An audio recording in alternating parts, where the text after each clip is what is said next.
Capítulo 16. De lo que le sucedió al ingenioso hidalgo en la venta que él se imaginaba ser castillo.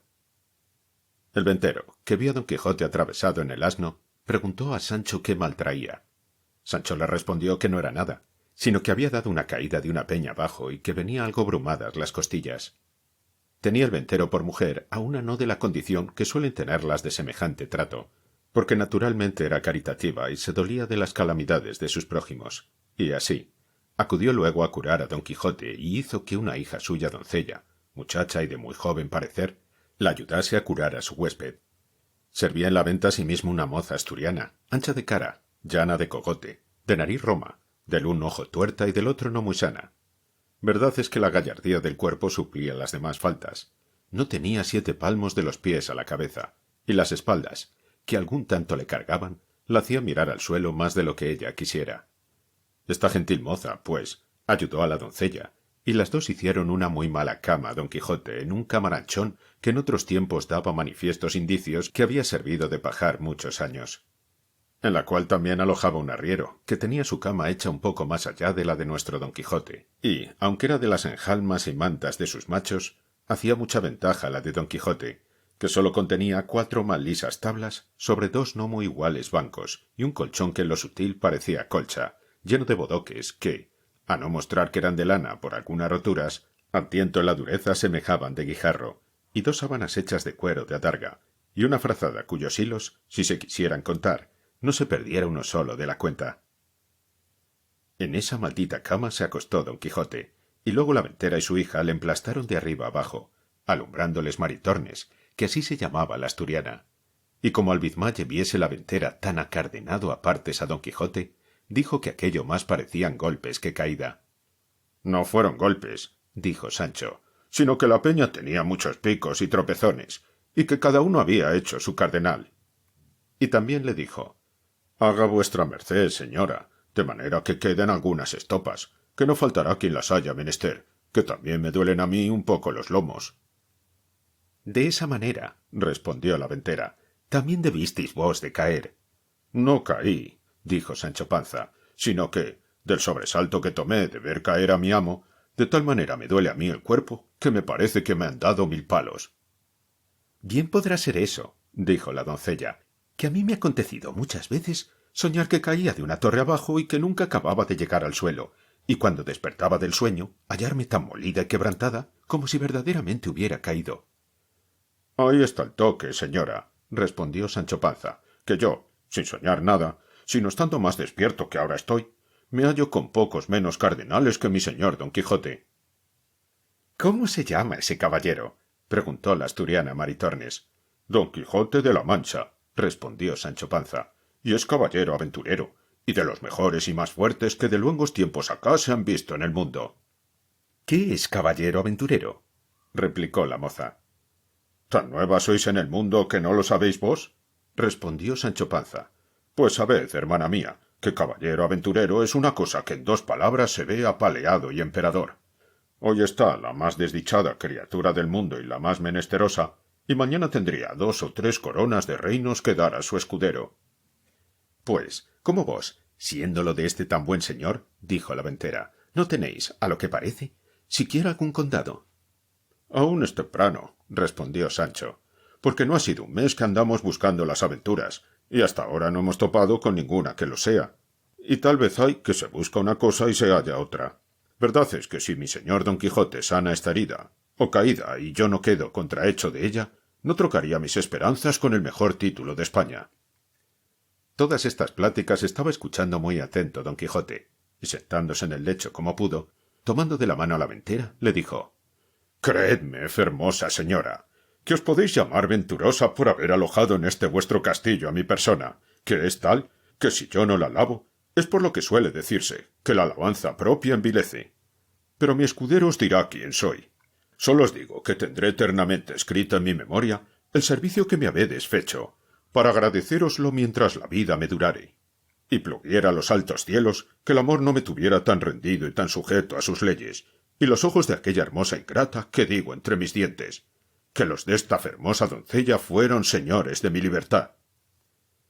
Confusas estaban la ventera y su hija y la buena de Maritornes, oyendo las razones del andante caballero, que así las entendían como si hablara en griego, aunque bien alcanzaron que todas encaminaban a ofrecimiento y requiebros. Y, como no usadas a semejante lenguaje, mirábanle y admirábanse, y parecíales otro hombre de los que se usaban, y, agradeciéndole con venteriles razones sus ofrecimientos, le dejaron, y la asturiana Maritornes curó a Sancho, que no menos lo había menester que su amo. Había el arriero concertado con ella que aquella noche se refocilarían juntos, y ella le había dado una palabra de que, en estando sosegados los huéspedes y durmiendo sus amos, le iría a buscar y satisfacerle el gusto en cuanto le mandase. Y cuéntase de esta buena moza que jamás dio semejantes palabras que no las cumpliese, aunque las diese en un monte y sin testigo alguno, porque presumía muy de hidalga, y no tenía por afrenta estar en aquel ejercicio de servir en la venta, porque decía ella que desgracias y malos sucesos le habían traído a aquel estado. El duro, estrecho, apocado y fementido lecho de don Quijote estaba primero en mitad de aquel estrellado establo, y luego junto a él hizo el suyo Sancho, que sólo contenía una estera de nea y una manta, que antes mostraba ser de ajeo tundido que de lana. Sucedía a estos dos lechos el del arriero, fabricado, como se ha dicho, de las enjalmas y de todo el adorno de los dos mejores mulos que traía, aunque eran 12, lucios, gordos y famosos, porque era uno de los ricos arrieros de Arévalo, según lo dice el autor de esta historia, que de este arriero hace particular mención porque le conocía muy bien, y aun quieren decir que era algo pariente suyo. Fuera de que Cide Mahamate Benengeli fue historiador muy curioso y muy puntual en todas las cosas, y échase bien de ver, pues las que quedan referidas, con ser tan mínimas y tan rateras, no las quiso pasar en silencio. De donde podrán tomar ejemplo los historiadores graves, que nos cuentan las acciones tan corta y sucintamente, que apenas nos llegan a los labios, dejándose en el tintero, ya por descuido, por malicia o ignorancia, lo más sustancial de la obra. Bien haya 1000 veces el autor de Tablante de Ricamonte, y aquel otro libro donde se cuentan los hechos del conde Tomillas, y con qué puntualidad lo describen todo. Digo, pues, que después de haber visitado el arriero a su recua y dándole segundo pienso, se tendió en sus enjalmas y se dio a esperar a la puntualísima Maritornes. Ya estaba Sancho bizmado y acostado, y, aunque procuraba dormir, no lo consentía el dolor de sus costillas, y don Quijote, con el dolor de las suyas, tenía los ojos abiertos como liebre. Toda la venta estaba en silencio, y en toda ella no había otra luz que la que daba una lámpara que colgada en medio del portal ardía. Esta maravillosa quietud y los pensamientos que siempre nuestro caballero traía de los sucesos que a cada paso se cuentan en los libros autores de su desgracia, le trujo a la imaginación una de las extrañas locuras que buenamente imaginarse pueden, y fue que él se imaginó haber llegado a un famoso castillo, que, como se ha dicho, castillos eran, a su parecer, todas las ventas donde se alojaba, y que la hija del ventero lo era del señor del castillo, la cual, vencida de su gentileza, se había enamorado de él y prometido que aquella noche, a furto de sus padres, vendría de hacer con él una buena pieza. Y teniendo toda esta quimera que él se había fabricado por firme y valedera, se comenzó a cuitar y a pensar en el peligroso trance en que su honestidad se había de ver, y propuso en su corazón de no cometer alevosía a su señora Dulcinea del Toboso, aunque la misma reina Ginebra con su dueña Quintañona se le pusiesen delante. Pensando, pues, en estos disparates, se llegó el tiempo y la hora, que para él fue menguada, de la venida de la asturiana, la cual, en camisa y descalza, cogidos los cabellos en una albanega de fustán, con tácitos y atentados pasos, entró en el aposento donde los tres alojaban, en busca del arriero. Pero apenas llegó a la puerta, cuando don Quijote la sintió y, sentándose en la cama, a pesar de sus bizmas y con el dolor de sus costillas, tendió los brazos para recibir a su fermosa doncella. La asturiana, que toda recogida y callando iba con las manos delante buscando a su querido, topó con los brazos de don Quijote, el cual la asió fuertemente de una muñeca, y tirándola hacia sí, sin que ella osase hablar palabra, la hizo sentar sobre la cama. Tentóle luego la camisa, y, aunque ella era de arpillera, a él le pareció ser de finísimo y delgado cendal. Traían las muñecas unas cuentas de vidrio, pero a él le parecieron vislumbres de preciosas perlas orientales. Los cabellos, que en alguna manera tiraban a crines, él los marcó por hebras de lucidísimo oro de Arabia, cuyo resplandor al del mismo sol escurecía, y el aliento, que sin duda alguna olía a ensalada fiambre y trasnochada, a él le pareció que arrojaba de su boca un olor suave y aromático, y, finalmente, él la pintó en su imaginación de la misma traza y modo, lo que había leído en sus libros de la otra princesa que vino a ver el malferido caballero vencida de sus amores, con todos los adornos que aquí van puestos. Y era tanta la ceguedad del pobre hidalgo que el tacto ni el aliento ni otras cosas que traía en sí la buena doncella no le desengañaban, las cuales pudieran hacer vomitar a otro que no fuera arriero. Antes le parecía que tenía entre sus brazos a la diosa de la hermosura. Y, teniéndola bien asida, con voz amorosa y baja le comenzó a decir: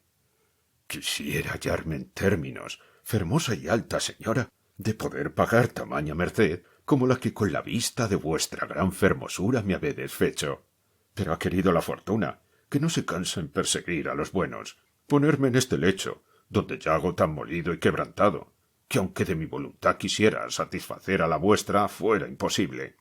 Y más, que se añade a esta imposibilidad otra mayor, que es la prometida fe que tengo dada a la sin par Dulcinea del Toboso, única señora de mis más escondidos pensamientos, que si esto no hubiera de por medio, no fuera yo tan santío caballero que dejara pasar en blanco la venturosa ocasión que en vuestra gran bondad me ha puesto». Maritornes estaba congojadísima y trasudando de verse tan asida de don Quijote, y, sin entender ni estar atenta a las razones que le decía, procuraba sin hablar palabra desasirse. El bueno del arriero, a quien tenían despiertos sus malos deseos, desde el punto que entró su coima por la puerta la sintió, estuvo atentamente escuchando todo lo que don Quijote decía, y, celoso de que la asturiana le hubiese faltado la palabra por otro, se fue llegando más al lecho de don Quijote y estuvo quedo hasta ver en qué paraban aquellas razones que él no podía entender. Pero como vio que la moza forcejeaba por desasirse y don Quijote trabajaba por tenella, pareciéndole mal la burla, enarboló el brazo en alto y descargó tan terrible puñada sobre las estrechas quijadas del enamorado caballero que le bañó toda la boca en sangre, y, no contento con esto, se le subió encima de las costillas y con los pies más que de trote se las paseó todas de cabo a cabo. El lecho, que era un poco endeble y no de firmes fundamentos, no pudiendo sufrir la añadidura del arriero, dio consigo en el suelo, a cuyo gran ruido despertó el ventero y luego imaginó que debían ser pendencias de Maritornes, porque, habiéndola llamado a voces, no respondía. Con esta sospecha se levantó y, encendiendo un candil, se fue hacia donde había sentido la pelaza. La moza, viendo que su amo venía y que era de condición terrible, toda medrosica y alborotada se acogió a la cama de Sancho Panza, que aún dormía, y allí se acurrucó y se hizo un ovillo. El ventero entró diciendo: «¿A dónde estás, puta? A buen seguro que son tus cosas estas». En esto despertó Sancho y, sintiendo aquel bulto casi encima de sí, pensó que tenía la pesadilla y comenzó a dar puñadas a una y otra parte, y, entre otras, alcanzó con no sé cuántas a Maritornes, la cual, sentida del dolor, echando a rodar la honestidad, dio el retorno a Sancho con tantas que a su despacho le quitó el sueño, el cual, viéndose tratar de aquella manera y sin saber de quién, alzándose como pudo, se abrazó con Maritornes, y comenzaron entre los dos la más reñida y graciosa escaramuza del mundo. Viendo, pues, el arriero, a la lumbre del candil del ventero, cuál andaba su dama, dejando a don Quijote, acudió a dalle el socorro necesario. Lo mismo hizo el ventero, pero con intención diferente, porque fue a castigar a la moza, creyendo sin duda que ella sola era la ocasión de toda aquella armonía. Y así como suele decirse, el gato al rato, el rato a la cuerda al palo, daba el arriero a Sancho, Sancho a la moza a él, el ventero a la moza, y todos menudeaban con tanta priesa que no se daban punto de reposo. Y fue lo bueno que al ventero se le apagó el candil, y, como quedaron en escuras, dábanse tan sin compasión todos a bulto, que a doquiera que ponían la mano no dejaban cosa sana. Alojaba acaso aquella noche en la venta un cuadrillero de los que llaman de la Santa Hermandad Vieja de Toledo, el cual, oyendo asimismo el extraño estruendo de la pelea, asió de su media vara y de la caja de lata de sus títulos, y entró a oscuras en el aposento, diciendo: «¡Téngase a la justicia, téngase a la Santa Hermandad!». Y el primero con quien topó fue con el apuñeado de don Quijote, que estaba en su derribado lecho, tendido boca arriba sin sentido alguno, y, echándole a tiento mano a las barbas, no cesaba de decir: «¡Favor a la justicia!». Pero viendo que el que tenía sido no se bullía ni meneaba, se dio a entender que estaba muerto y que los que allí dentro estaban eran sus matadores, y, con esta sospecha, reforzó la voz, diciendo: «Ciérrese la puerta de la venta. Miren que no haya nadie, que han muerto aquí a un hombre». Esta voz sobresaltó a todos, y cada cual dejó la pendencia en el grado que le tomó la voz. Retiróse el ventero a su aposento, el arriero a sus enjalmas, la moza a su rancho. Solo los desventurados Don Quijote y Sancho no se pudieron mover de donde estaban. Soltó en esto el cuadrillero la barba de Don Quijote y salió a buscar luz para buscar y prender los delincuentes, mas no la halló, porque el ventero, de industria, había muerto la lámpara cuando se retiró a su estancia, y fuele forzoso acudir a la chimenea, donde con mucho trabajo y tiempo encendió el cuadrillero otro candil.